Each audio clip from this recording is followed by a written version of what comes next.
Final. Cup championship bound, baby! Woo! Big cup, baby! Woo! The year, man. It got a little crazy out there, but we made it through. We're gonna keep stacking the day, so see you in the championship. Bow! Let's go! June 17th wasn't just another game, it was payback time. Recall May 30th, when Jacy Sheldon and the Connecticut Sun left Sophie Cunningham and Sydney Cousin-Hurd on the floor when the dirty plays went unpunished. Then, the Indiana Fever remembered everything, and when Sheldon poked Caitlin Clark in the eye during this rematch, something snapped. If you agree with the Fever, then what happened next will show you why you should never mess with Clark's teammates. Spicy and CC, let's go. Sophie.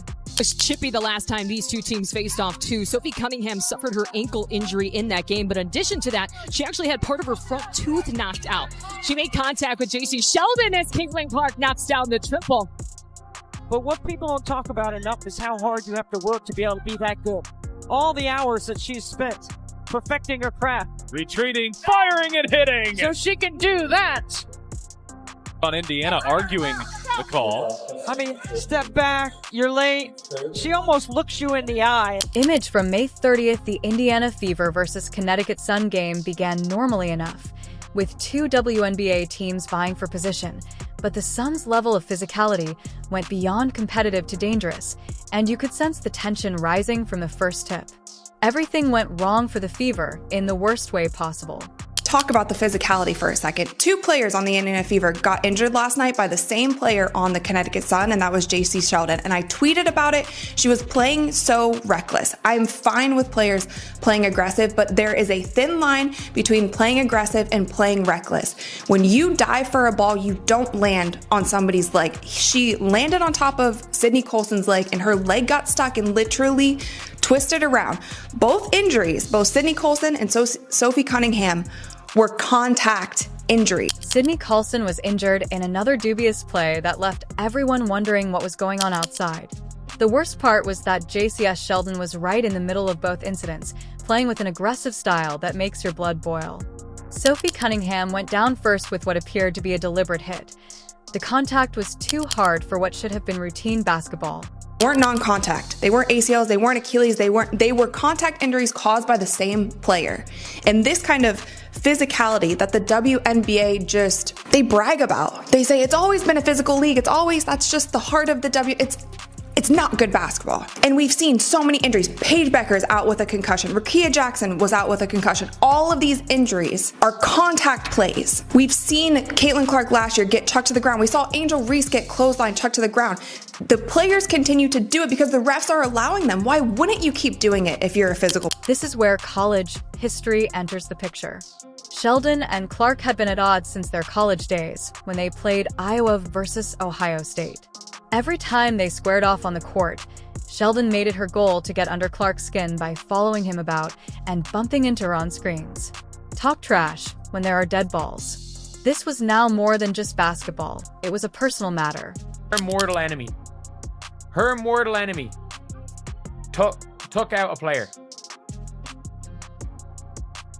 Jacy Sheldon. Caitlin Clark's mortal enemy. Jacy Sheldon. The Mayday referees appeared to overlook everything, as if they were witnessing a totally different game from the others. The Fever fought hard but lost that game 85-83, but more significantly, they lost two key players to injuries that could have been avoided if the officials had properly controlled the game. Sydney Cousin and Sophie Cunningham were hurt, and their absence would be felt in the games that followed.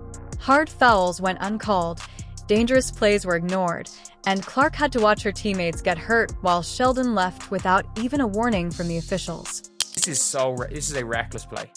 This is reckless. It is dangerous. And this angle makes it look even worse. It is dangerous. Like, Sid Colson is between her and the ball.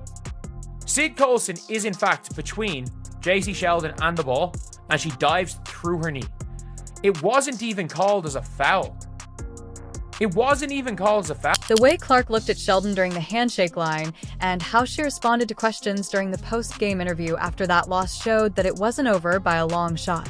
The Fever would remember this game, remember who caused the injuries, and remember that the officials allowed it all to happen. June 17th couldn't arrive soon enough. Clark has recovered from her quad injury and is prepared to play the Connecticut Sun again after a convincing victory over the then unbeaten New York Liberty. This was her second game back after 3 weeks off the court, and you can tell she remembers every detail of the previous encounter, from the way she enters the court and the way she looks at the Sun players during warm-ups. This isn't just another game for her. She just texts me. She never texts me during the game. All right. Here is Clark splashing home a three from way downtown.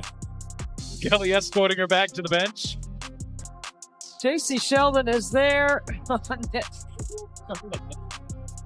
with her hand in her face. Sheldon is protecting Clark as if her life depended on it, getting too close for comfort, shadowing him on every possession, bumping her on screens, and doing all the other little things that make basketball ugly.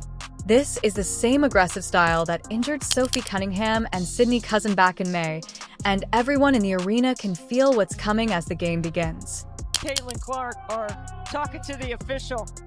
They're both going at it, saying, hey, oh, there's a little extra right there. Uh-oh. And Marina steps in to protect JC. When the third quarter begins, Clark is bringing the ball up court when Sheldon approaches to defend. She tries what appears to be a steal attempt, but her finger goes right into Clark's eye. The contact is instantaneous and clear, and you can see Clark's head snap back from the impact. Quarter we go. They're trailing by 10. Keep an eye on her and Jacy Sheldon. Clark trying to back her down. Clark is okay. Sheldon fouls Clark, hitting her in the face. Clark is upset about that. Then everybody's upset about that. Marina Mabrey comes in. She decks Clark, tempers flaring on both. Clark touches her face right away, and when she understands what occurred, you can see the rage and anguish blending together. She's squinting to try to see clearly, but you can see she's thinking about more than just the physical discomfort. This wasn't a coincidence. After being poked in the eye, the player who hurt her teammates is now pursuing her using the same dishonest tactics that went unpunished. Before Clark does what any competitor would do, she pushes back, literally pushing Sheldon away from her. This is a normal reaction when someone pokes their finger into your eye socket. The crowd erupts because everyone witnessed what actually happened, but the referees are about to make things worse. I mean, is that displacement? I think it is. Oh, and Marina Mabrey is going to get ejected. If the officials saw that, Marina Mabrey is going to get ejected. Well, they're going to go and look at it. Look at Mabrey. She's got a scar on one side, a scratch on one side of her face, a scratch on the other side. It's not from the game today. I asked her about it. She's always in the mix. There's a lot of contact here.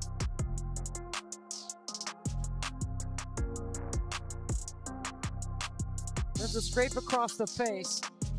That's what Clark didn't like. Clark is standing there holding her eye, clearly the victim of a dangerous play, but the officials are reaching for their whistles. The arena is buzzing with confusion, and anger fans are pointing at the replay boards, showing the obvious eye poke that started everything, but the refs have their minds made up. They hit Clark with a technical foul for pushing back after getting her eye poked, a technical foul for defending herself after someone poked her in the eye. The decision made absolutely no sense.